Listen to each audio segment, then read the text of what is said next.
Friends, અત્યારે બદલતી ઋતુના કારણે ઘણા બધા મચ્છરનો ત્રાસ વધી ગયો છે. તો આજે આપણે ઘરેલું ઉપચારથી ઘરમાં રહેલા ખૂણે ખૂણેથી મચ્છરને દૂર કરી લેશું. તો ફ્રેન્ડ્સ, તેના માટે આપણે સ્પ્રે બનાવીશું અને આ સ્પ્રેને તમે કઈ રીતે ઉપયોગમાં લઈ શકો છો તેની પણ હું ટ્રીક જણાવી. બજારમાં ઘણી બધી પ્રોડક્ટ મળે છે મચ્છર ભગાવવાની, પણ તે ખૂબ જ મોંઘી હોય છે. પણ આપણે ફક્ત પાણીમાં એક વસ્તુ નાખીશું અને ઘરના ખૂણે ખૂણેથી મચ્છર ભાગી જશે. વળી આ ઉપચાર એટલો ઉપયોગી છે કે તમે એકવાર બનાવશો પછી 5 વર્ષ માટે તમને શાંતિ થઈ જશે. વળી બજારમાંથી આપણે જે કોઇલને લાવીએ છીએ તેનો ધુવારો અને તેની ગંધ ઘણા લોકોને ગમતી નથી. વળી તે સ્વાસ્થ્ય માટે પણ ખૂબ જ નુકસાનકારક હોય છે. પણ આપણે જે ઉપચાર કરી રહ્યા છીએ તેમાંથી સુગંધ આવશે અને આપણે આજે 2 ઘરેલું ઉપચાર શીખીશું.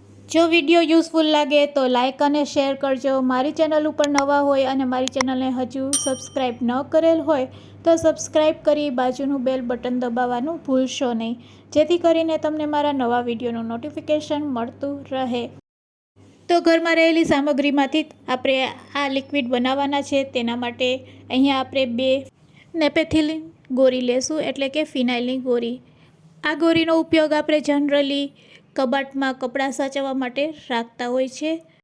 તો અહીં આપણે તેને કાગળમાં આ રીતે સેટ કરી લેશું.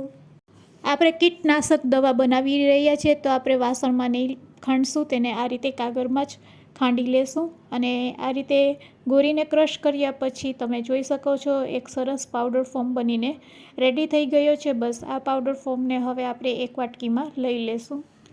હવે તેમાં આપણે 2 કપૂરની ગોળી એડ કરવાની છે. કપૂરની ગોળીને પણ આપણે આ રીતે કાગળમાં ક્રશ કરી લેશું.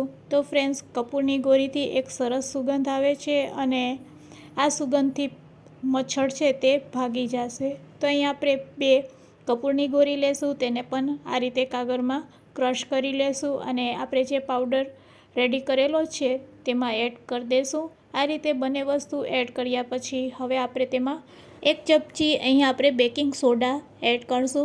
બેકિંગ પાવડર નહીં, પણ અહીંયા આપણે બેકિંગ સોડા લેવાની છે અને તેને પણ આપણે મિક્સ કરી લેશું. બસ હવે આપણે 1/4 કપ જેટલું પાણી એડ કરી દેશું, એટલે કે 2 ચમચી જેટલું અહીંયા આપણે પાણી એડ કરશું અને ચમચીથી થોડીક વાર હલાવશું. ફ્રેન્ડ્સ, થોડુંક આપણે સમય લાગશે આ રીતે તેનું લિક્વિડ બનાવતા.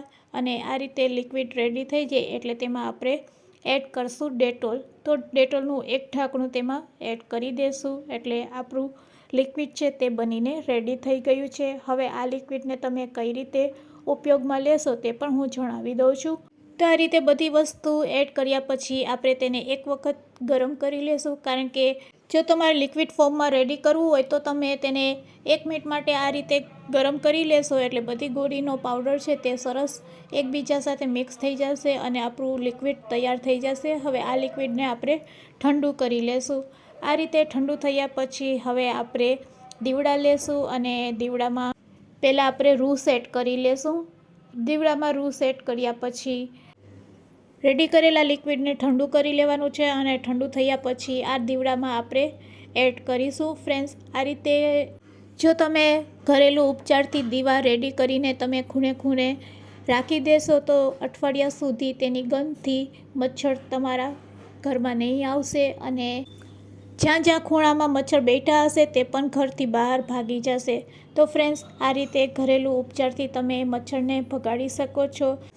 જ્યાં જ્યાં ખૂણો હોય, જ્યાં જ્યાં વધારે મચ્છર લાગતા હોય ત્યાં તમારે આ દીવડાને રાખી દેવાના. અઠવાડિયા સુધી ત્યાં ને ત્યાં રાખવાના, એટલે ખૂણે ખૂણેથી મચ્છર છે તે ભાગી જશે ઘરની બહાર.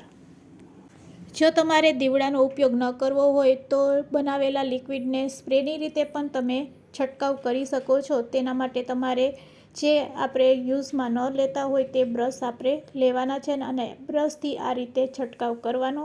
જ્યાં જ્યાં વધારે મચ્છર લાગે ત્યાં આ રીતે બ્રશથી તમારે છંટકાવ કરી દેવાનો.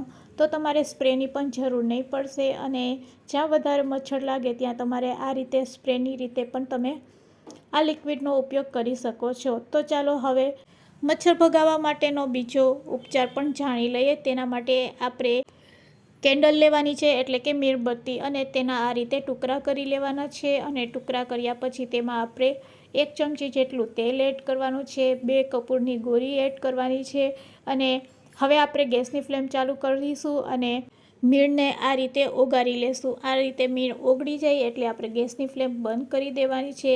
ગેસની ફ્લેમ બંધ કર્યા પછી હવે તેમાં આપણે એડ કરવાનું છે અડધી ચમચી જેટલું વિક્સ આપણે તેમાં એડ કરશું. વિક્સમાં એવા ગુણધર્મો હોય છે જે એક સરસ ફ્લેવર આપશે અને તેનાથી મચ્છર પણ ભાગે છે. બસ આ રીતે લિક્વિડ રેડી થઈ જાય એટલે તરત જ આપણે તેને દીવામાં આ રીતે ચમચીથી એડ કરી દઈશું અને આ રીતે દીવા બનાવીને રેડી કરી લેશું.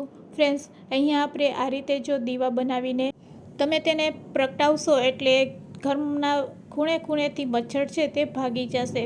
તો હવે આ રીતે આપણે વાટને તેમાં સેટ કરી દઈશું અને જો આ રીતે વાટ બનાવીને તમે સરીમાં રાખશો એટલે વાટ છે તે ઉપર રહી જશે અને પ્રગટાવવામાં ખૂબ જ સહેલાઈ પડે છે. તો આ રીતે તમે દીવામાં વાટને સેટ કરી શકો છો અને દીવાને હવે આપણે 5 મિનિટ માટે રેસ્ટ આપીશું એટલે તે એકદમ ડ્રાય થઈ જશે, સુકાઈ જશે અને આ રીતે સુકાયા પછી આપણે આ દીવડાનો ઉપયોગ કરી શકીએ છીએ મચ્છર ભગાવવા માટે. તો સરીને આપણે દૂર કરી લેશું અને દીવાને આ રીતે ખૂણે ખૂણે તમારે જ્યાં મચ્છર વધારે હોય ત્યાં પ્રગટાવીને રાખી દેવાના. ફક્ત એક દીવાથી તમે આખા ઘરમાંથી મચ્છરને ભગાડી શકો છો. આ રીતે સમી સાંજ જ્યાં મચ્છર વધારે હોય ત્યાં તમારે આ દીવાને પેટાવીને રાખી દેવાનો, જેનાથી એક સરસ સુગંધ પણ આવશે ઘરમાં અને મચ્છર છે તે ભાગી જશે. બજારમાંથી આપણે ઘણી મોંઘી પ્રોડક્ટ લઈ આવીએ છીએ પણ તેનું રિઝલ્ટ મળતું નથી અને વળી જ્યારે મોસ્કીટો કોઇલ પેટાવવામાં આવે છે ત્યારે તેનો ધુવાળો આપણે નાકમાં જાય છે જે ખૂબ જ હાનિકારક હોય છે. તો આ બધી વસ્તુથી તમારે છુટકારો મેળવવો હોય, તેની ગંધ ના ગમતી હોય ત્યારે તમે આ રીતે ઘરેલું ઉપચારથી મચ્છર ભગાડી શકો છો. મચ્છરના ત્રાસથી જો તમારે છુટકારો મેળવવો હોય તો ખૂબ જ સહેલી રીત છે અને ખૂબ જ ઉપયોગી લાગશે. તો ફ્રેન્ડ્સ, આજનો વિડીયો કેવો લાગ્યો તે મને કમેન્ટ્સમાં જરૂરથી કહેજો અને યુઝફુલ લાગ્યો હોય તો તમારા ફ્રેન્ડ્સ મિત્ર ગ્રુપમાં શેર કરવાનું ભૂલશો નહીં. Thanks for watching.